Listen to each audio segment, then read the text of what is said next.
Leksjon 1. Nyskapende produkttilbud. Hei Annar, jeg har tenkt på å oppdatere produktlinjen min. Hva er det neste trinnet du vil anbefale?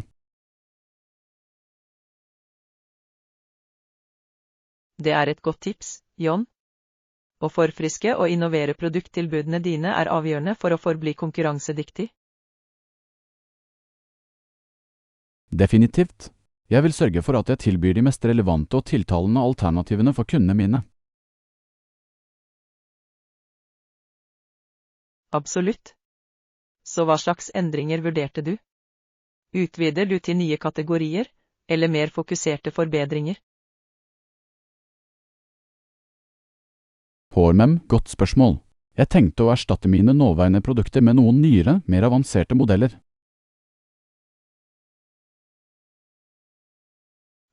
Det kan være et smart trekk. Oppgradering av kjerneproduktene dine med de nyeste funksjonene og teknologien. Nøyaktig. Jeg vil være sikker på at jeg leverer best mulig verdi og funksjonalitet til kundene mine.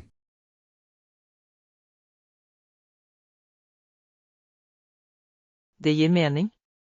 Konstant gjentakelse og forbedring av kjerneproduktene dine er nøkkelen for å opprettholde kundelojalitet.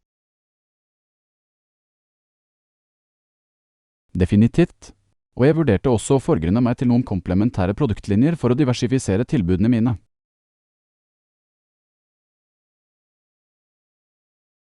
Det er en interessant idé. Hva slags nye kategorier tenkte du å utforske? Vel, jeg lekte med ideen om å legge til noen smarte hjemmeenheter eller forbrukerelektronikk til blandingen. Det kan være et veldig strategisk trekk. Utnytte din eksisterende kundebase for å utvide til tilstøtende produktsegmenter. Nøyaktig. Jeg tror det kan åpne opp for en helt ny inntektsstrøm og gi kundene mine flere alternativer. Jeg er enig, det høres ut som en virkelig lovende mulighet. Har du begynt å skissere et veikart for disse produktoppdateringene? Ikke ennå, men det er mitt neste steg. Jeg ønsker å gjøre noen grundige markedsundersøkelser og konkurranseanalyser først. Flott plan. Å forstå målkundenes skiftende behov og konkurranselandskapet vil være nøkkelen.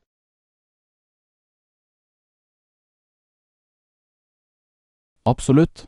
Jeg må sørge for at alle nye produkter eller oppgraderinger virkelig gir gjenklang og fyller et gap i markedet. Definitivt.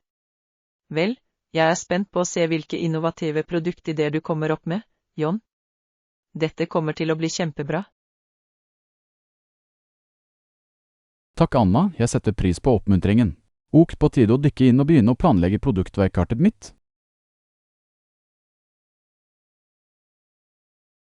Fantastisk, gå for det. Jeg er sikker på at du kommer til å komme med noen virkelig overbevisende, markedsvinnende tilbud. Jeg håper det. Ok, la oss gjøre dette. Produktinnovasjon, her kommer jeg.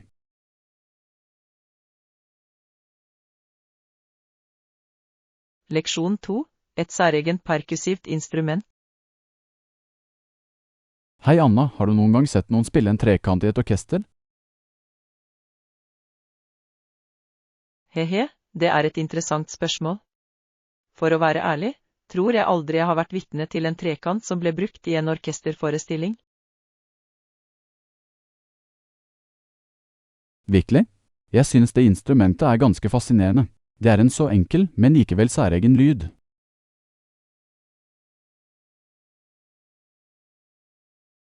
Du vet, du har rett. Trekanten er et ganske unikt og uventet instrument å finne i et fullt orkester. Nøyaktig. De fleste forbinder nok trekanten mer med barneskolemusikktimer enn konsertsaler.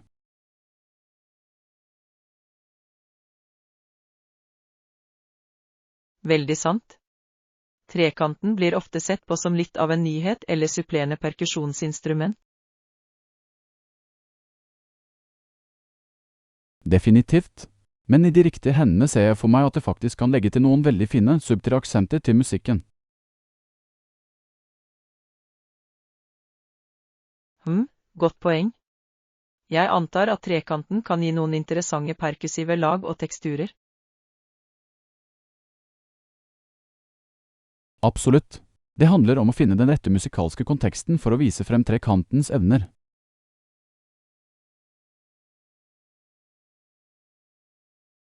Du kommer med et rettferdig argument. Jeg ville vært nysgjerrig på å se en dyktig perkusjonist virkelig fremheve trekantens potensiale. Jeg også. Jeg vedder med riktig teknikk. Trekanten kan produsere noen overraskende dynamiske lyder.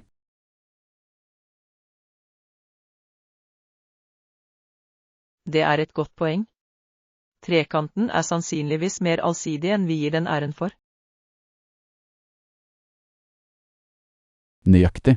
Det kan være et lite, enkelt instrument, men i hendene på en talentfull musiker kan det virkelig skinne.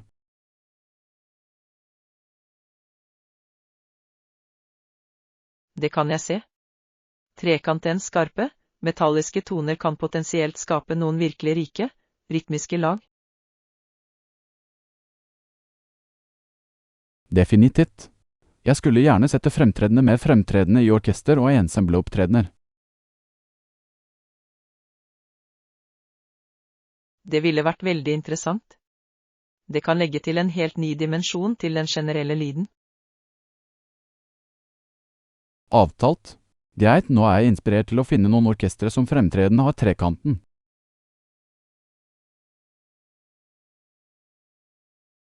Haha, jeg også. Dette har vært en morsom samtale om å utforske trekantens undervurderte potensial.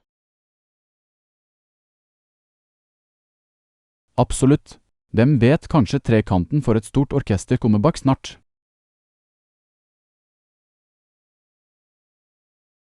Leksjon 3. Søke medfølelse og forståelse. Vel, jeg må si at forespørselen fra leserne, inkludert muslimer, om å gi de forbrente, foraktede barn en rettferdig høring er ganske spennende. Ja, det er absolutt en følsom og kompleks situasjon. Jeg er oppmuntret til å høre at det er lesere, selv fra ulike bakgrunner, som er villige til å nærme seg dette med et åpent sinn. Absolutt. Hver gang vi kan fremme større medfølelse og forståelse, spesielt på tvers av kulturelle eller religiøse linjer, er det et positivt skritt fremover.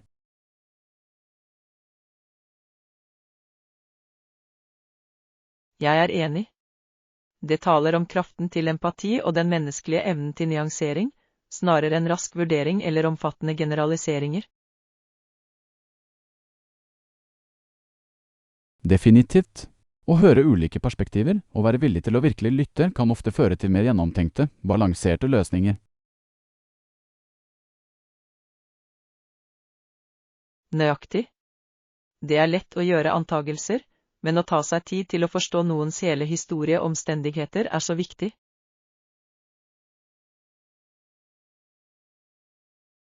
Avtalt. Og i et tilfelle som dette, hvor et barn tydeligvis har vært gjennom enorme traumer, er empati og upartiskhet avgjørende.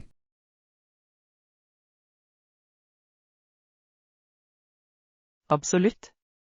Å sørge for at rettferdig høring, med åpne og medfølende hjerter, kan være det første skrittet mot helbredelse og forsoning. Jeg kunne ikke vært mer enig. Å etablere dette grunnlaget for gjensidig forståelse er nøkkelen før noen produktiv dialog kan finne sted.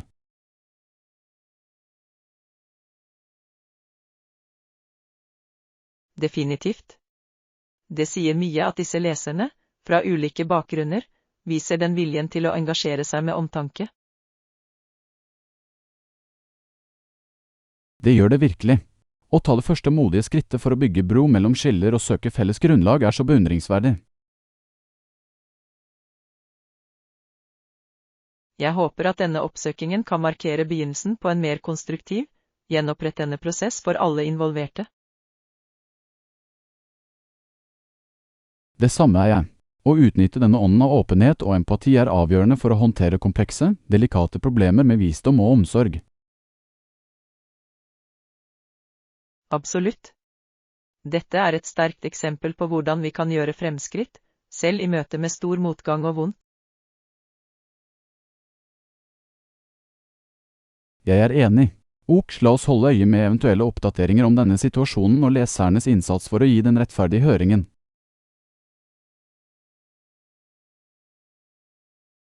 Definitivt. Jeg er virkelig fascinert av å se hvordan dette utspiller seg, om det kan tjene som en modell for å fremme større forståelse. Samme her. Ok, la oss følge med, dette er garantert en inspirerende historie som utspiller seg.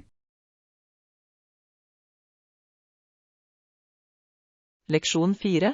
Lage den perfekte cocktailen. Hei Anna, jeg tenker på å skaffe meg noen nye barverktøy for å blande cocktailer hjemme. Hva syns du jeg bør få?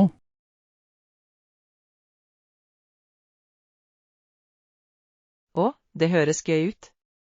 Vel, i tillegg til det grunnleggende som en shaker og sil, vil jeg anbefale å kjøpe en mugler og et mikseglass. En mudler, ikke sant? Hva brukes det til egentlig?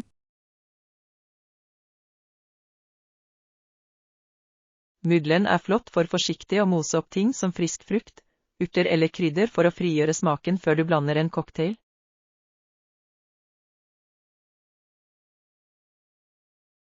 Jeg skjønner, det gir mye mening. Og blandeglasset, hva er hensikten med det?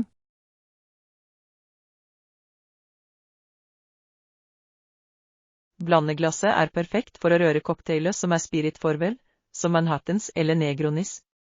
Den lar deg innlemme ingrediensene forsiktig.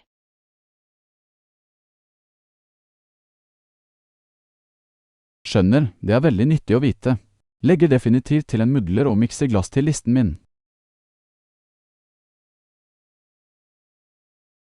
Glimrende. Og ikke glem et godt sett med barskjeer også. De er avgjørende for presis omrøring og lagdeling av cocktailet. Å ja, bra samtale. En kvalitetsbarse er et must-have. Og hva annet bør jeg vurdere?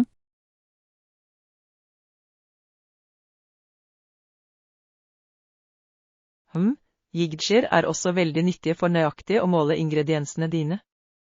Og en solid, pålitelig flaskeåpner er alltid nyttig.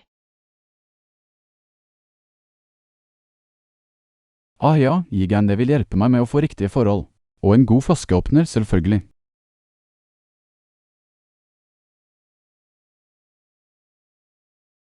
Definitivt. Og jeg vil anbefale å investere i noe fint glass også. Skikkelig cocktailglass kan virkelig heve hele opplevelsen.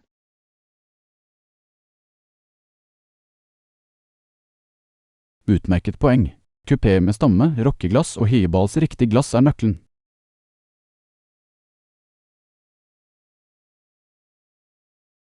Absolutt. Du vil kunne lage slike vakkert presenterte cocktailer med de riktige verktøyene og glassene. Jeg er veldig spent på å begynne å bygge opp hjemmebaren min. Dette kommer til å bli så gøy.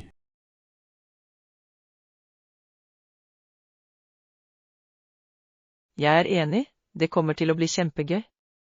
Du blander cocktailer av profesjonell kvalitet på kort tid.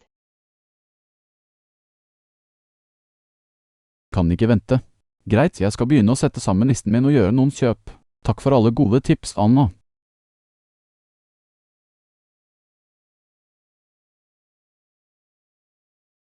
Når som helst. God shopping og god blanding. Hurra for dine fremtidige cocktaillaggingseventyr. Skål faktisk. Ok, la bartendingen begynne.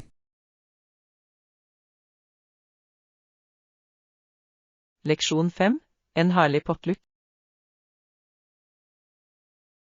Hei Anna, jeg tenkte vi kunne gjøre en liten potluck til neste lagsamling. Hva synes du?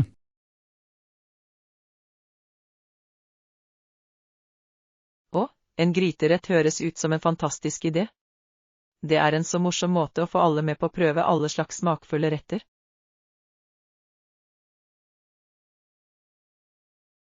Definitivt.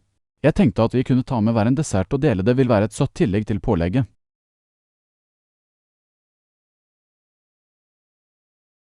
Det er et flott forslag. Jeg elsker ideen om å gjøre det til en dessertpotluck. Alle kan vise frem sine søte favorittgodbiter. Nøyaktig. Jeg ser allerede for meg et bord fullt av kaker, paier, kaker og hvem vet hvilke andre herlige herligheter.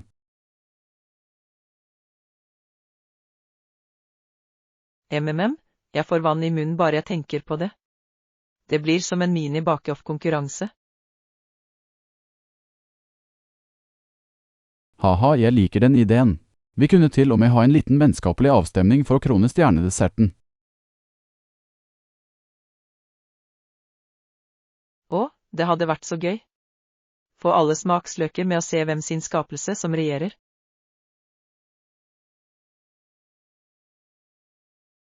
Jeg blir allerede konkurransedyktig bare jeg tenker på det. Selv om jeg må innrømme, er jeg ikke den beste bakeren.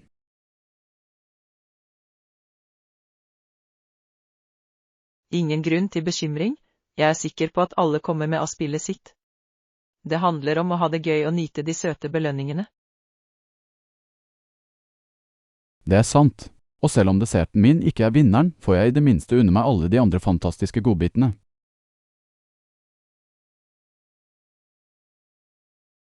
Nøyaktig. Det er en vinn-vinn-situasjon.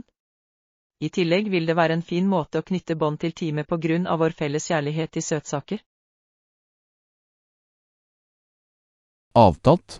Greit, la oss begynne å spre ordet om potluka. Jeg gleder meg til å se hvilke kulinariske herligheter alle finner på.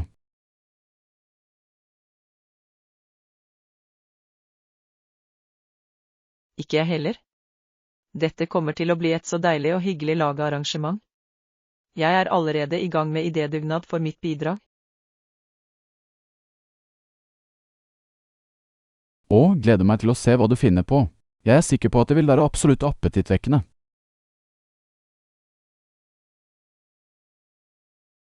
Haha, vi får bare vente og se. I mellomtiden bør jeg begynne å forberede oppskriften min. Høres ut som en plan. Ok, la desserten begynne. Denne potløk kommer til å bli episk.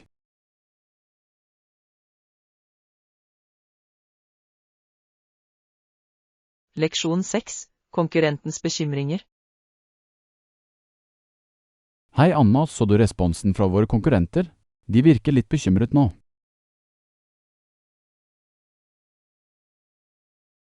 Og virkelig? Det er interessant. Hva får deg til å si at de er bekymret? Vel, deres siste pressemelding virker som litt defensiv og prøvde å bagatellisere vår nye produktlansering. Det er talende. Hvis de føler seg truet, må det bety at vi er på rett vei med strategien vår. Nøyaktig. Jeg tror vi virkelig har slått an med markedet på en måte de ikke forutså.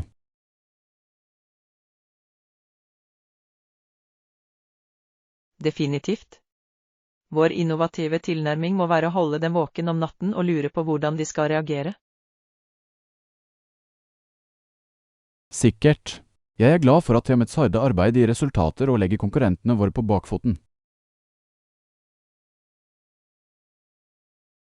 Jeg også. Det er alltid tilfredsstillende når dine dristige trekk tvinger konkurrentene til å revurdere sin posisjon. Absolutt. Jeg lurer på hva deres neste trekk blir. Forhåpentligvis vil de prøve å matche tilbudene våre i stedet for bare å angripe oss. Det ville vært ideelt. En sunn rivalisering som presser oss alle til oppspillet vårt er mye bedre enn under en taktikk. Avtalt. Jeg vil mye heller se dem investere i å forbedre sine egne produkter enn å prøve å undergrave våre. Samme her.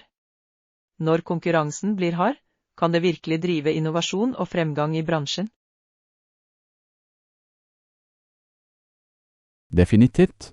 Og kundene er de ultimate vinnerne når bedrifter streber etter å overgå hverandre.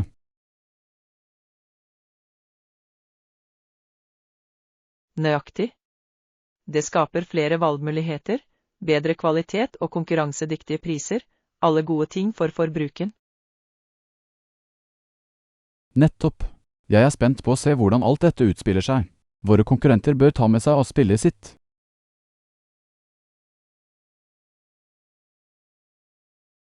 Haha, ingen tvil.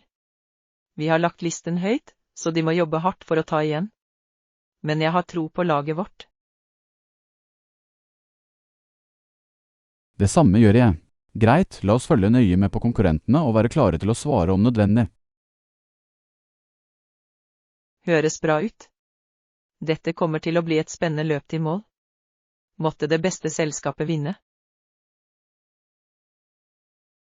Haha, godt sagt. Ok, la spillene begynne.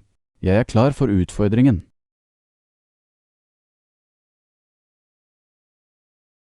Leksjon 7. Erfarne shoppingfunn.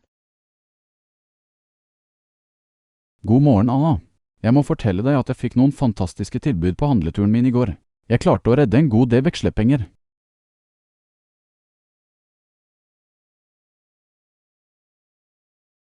Å, det er fantastisk, John. Det er alltid så tilfredsstillende når du kan finne gode produkter til en rabattert pris. Hva slags avtaler kom du over? Vel, jeg stakk innom den nye boligbutikken som nettopp åpnet opp, og de hadde de stiligste puteputene på salg. Jeg fikk 2 for prisen av en.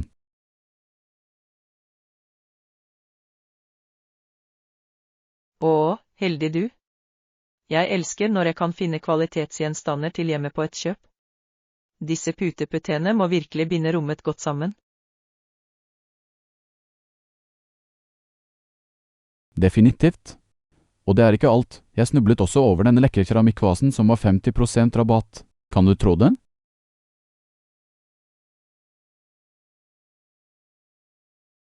Ingen måte. Det er en utrolig nedgang.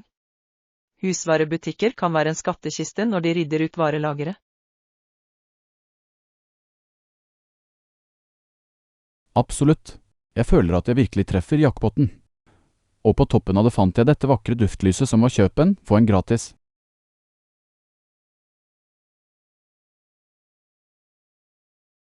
Wow, John, du er i gang. Slike avtaler er vanskelige å få tak i, spesielt på luksusvarer som er av høyere kvalitet. Jeg vet ikke sant? Jeg glister fra øre til øre ved matrikkelen. Føles godt å strekke budsjettet litt lenger.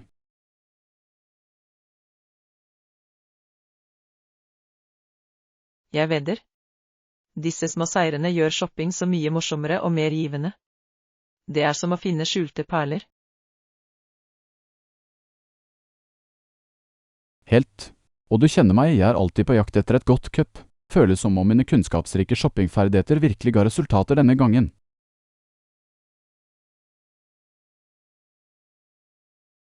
Vel, du fortjener definitivt å unne deg selv. Høres ut som en ekstremt produktiv og kostnadseffektiv handletur. Sikkert.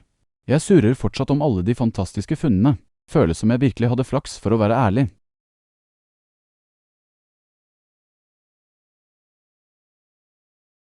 Absolutt. Noen ganger stemmer stjernene bare og du ender opp med å score stort. Kos deg med de nye hjemmevarene dine, John.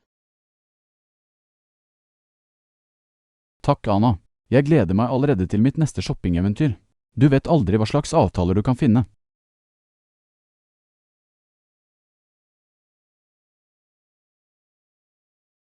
Så sant. Spenningen ved jakten er halve moroa. Lykke til med dekorering, gleder meg til å se hvordan de nye plaggene dine ser ut i rommet ditt.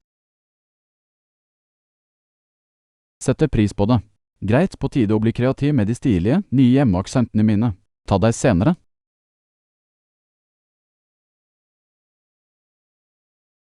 Leksjon 8. Reise med Furry Friends. Hei Anna, reiser du med kjæledyret ditt i dag? Hvorfor? Ja, det er jeg. Jeg har hunden min med meg, og jeg må sjekke ham inn. Å, det er flott. Jeg visste ikke at du hadde med deg valpen din på turen. Ja, jeg orker ikke å forlate ham. Han er en så viktig del av familien. Det kan jeg forstå. Kjæledyr kan virkelig være som familiemedlemmer i disse dager. Absolutt. Jeg ville være sikker på at han kunne bli med meg og være en del av eventyret. Det er så gjennomtenkt. Hvordan planlegger du å håndtere innsjekkingsprosessen med hunden din? Vel, jeg har gjort litt research og sørget for å ta med all nødvendig dokumentasjon og forsyninger. Ja, godt tenkt. Jeg er sikker på at det er spesifikke prosedyrer for å reise med et kjæledyr. Ja, akkurat. Jeg må fremlegge bevis på vaksinasjonene hans og forsikre meg om at han har riktig kasse. Greit, det gir mening. Flyselskapet eller hotellet vil sørge for at alt er i orden.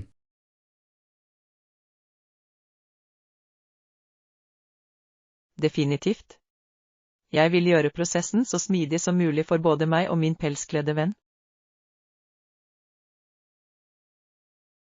Jeg vedder.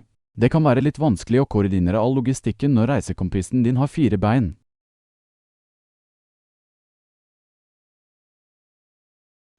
Ja, det krever litt mer planlegging.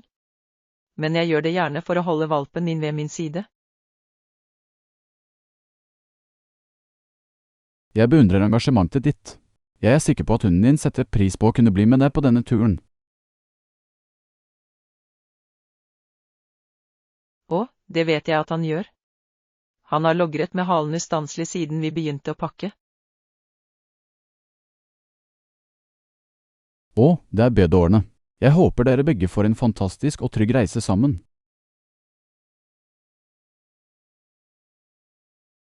Takk, John. Jeg er sikker på at vi gjør det. Dette kommer til å bli et eventyr for oss begge. Jeg er sikker på at det blir det. Og jeg lar deg sjekke inn med hundekameraten din.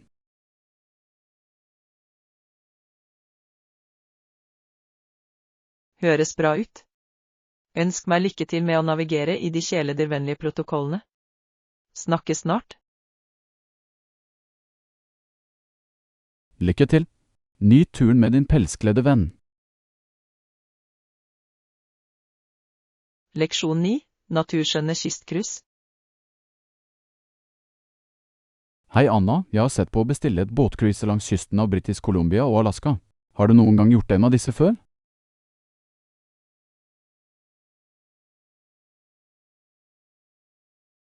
Nei, det har jeg ikke, men det høres helt fantastisk ut. Disse kystområdene er kjent for sin fantastiske naturlige skjønnhet. Definitivt. Jeg har hørt fjordene, fjellene og dyrelivet gir en utrolig sightseeing-opplevelse fra vannet.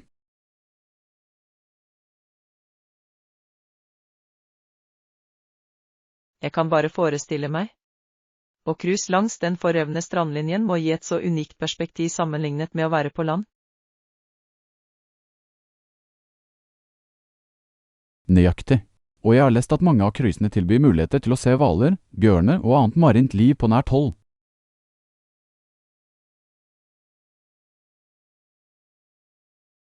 Og wow, det ville vært utrolig.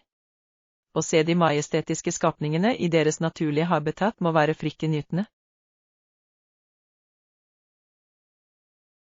Definitivt. I tillegg har jeg hørt at små skipscruise er veldig intime og lar deg komme tett på naturen.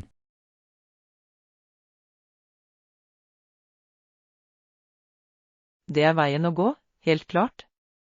Å unngå de massive cruiseskipene og få en mer personlig opplevelse høres fantastisk ut. Avtalt. Og reiseruten jeg har sett på inkluderer stopp ved sjarmerende kystbyer og landsbyer også.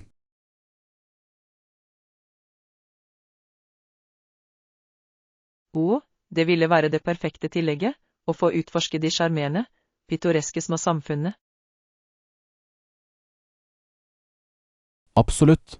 Jeg ser for meg å vandre i bryggene, stikke innom lokale butikker og kaféer og virkelig fordype meg i kystkulturen.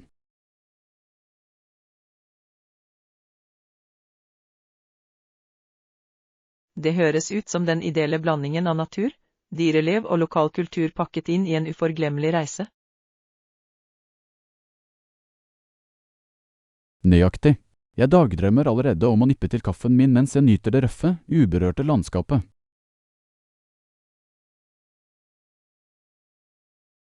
Jeg kan se hvorfor disse kystcruise er så populære. Det må være den perfekte måten å oppleve den naturlige skjønnheten i regionen. Definitivt. Jeg heller egentlig mot å bestille en, jeg tror det ville vært en helt magisk tur.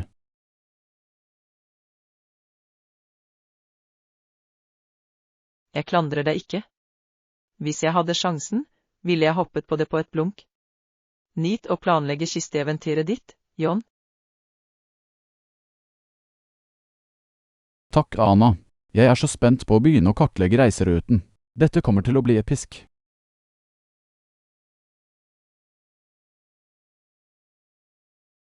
Jeg vedder. Gleder meg til å høre alt om det når du kommer tilbake. Trygge reiser, og ha en utrolig tid. Jeg skal takk. Ok, på tide å begynne å undersøke krøyseselskaper og reiseruter. Dette kommer til å bli fantastisk.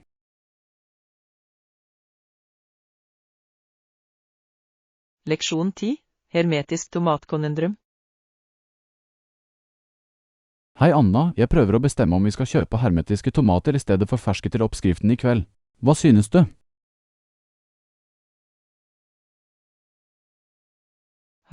Det er et interessant spørsmål.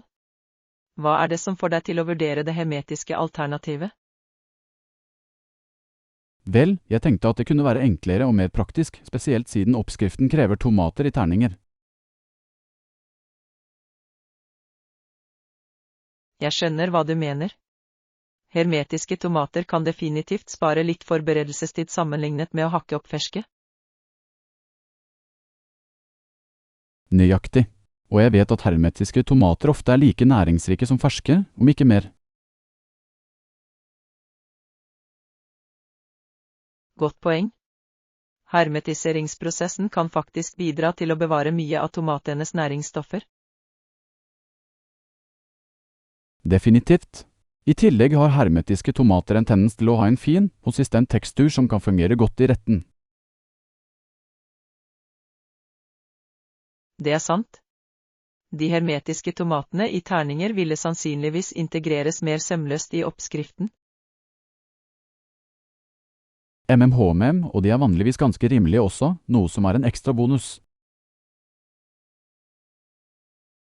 Og, det er en god vurdering. Hermetiske tomater kan være et mer budsjettvennlig alternativ. Nøyaktig.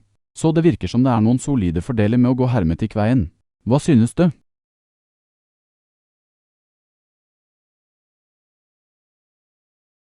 Vel, jeg vil si at hermetiske tomater høres ut som et ganske praktisk og fornuftig valg for denne oppskriften.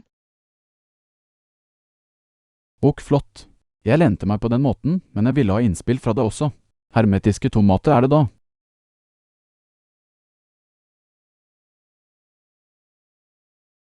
Høres bra ut for meg. Det vil gjøre matlagingsprosessen litt enklere og mer effektiv. Fantastisk. Jeg er glad vi kunne finne ut av det. En ting mindre å bekymre seg for til kveldens middag.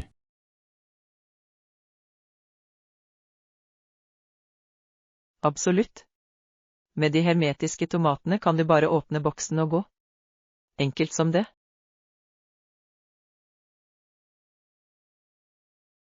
Nøyaktig. Ok, jeg drar til butikken for å hente den.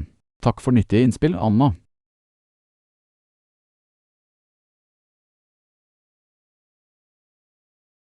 Når som helst.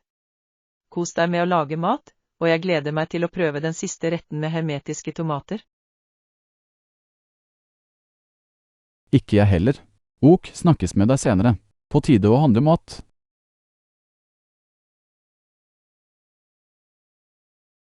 Leksjon 11. Kjellerskatter.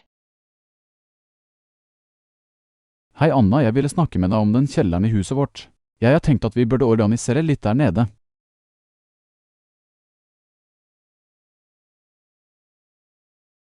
Å, kjelleren, ikke sant? Det er en god idé.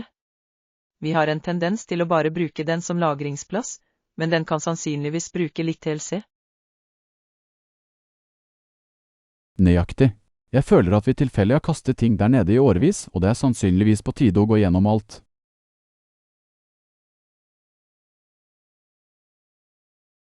Jeg er enig. En god kjellerrydding kan virkelig hjelpe oss med å få kontroll på det vi har lagret. Hvem vet hva slags skjulte perler vi kan avdekke?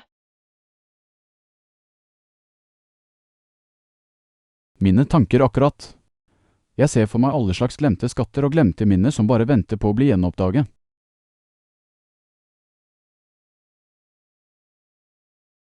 Definitivt. Det blir som å gå på en liten skattejakt i vårt eget hjem. Jeg blir allerede spent på å se hva vi finner. Samme her. Jeg tenkte at vi kunne sette av en helg til å virkelig dykke inn og takle det hele.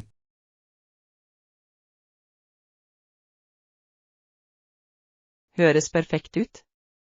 På den måten kan vi gi den tiden og oppmerksomheten den fortjener uten å føle oss forhastet. Absolutt. Vi kan gjøre en dag ut av det, sette på litt musikk, bestille inn litt lunsj og virkelig bli organisert.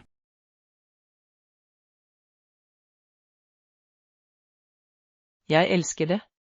Et lite kjellerprosjekt bindingstid. Det vil være produktivt, men også litt morsomt. Sikkert. I tillegg, når vi har fått alt på plass, kan vi bestemme hva vi skal beholde, hva vi skal donere og hva vi til slutt skal gi slipp på.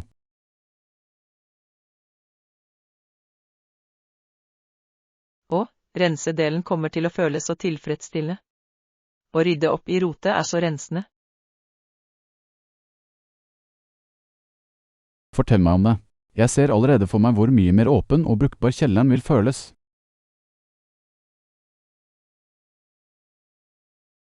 Samme her. Det vil være som å gi hjemmet vårt en liten oppfriskning, fra første etasje.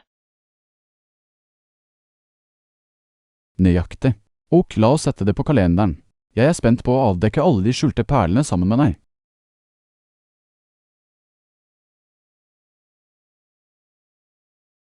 Jeg også. Dette kommer til å bli et eventyr. Jeg gleder meg til å se hvilke skatter vi finner der nede. Samme her. Ok, rydde i kjelleren, her kommer vi. Dette kommer til å bli episk.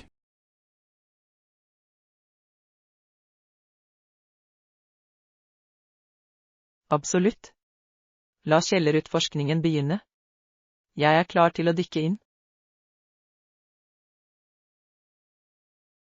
Fantastisk. Ok, på tide å begynne å planlegge vårt store kjellerprosjekt. Dette kommer til å bli så gøy.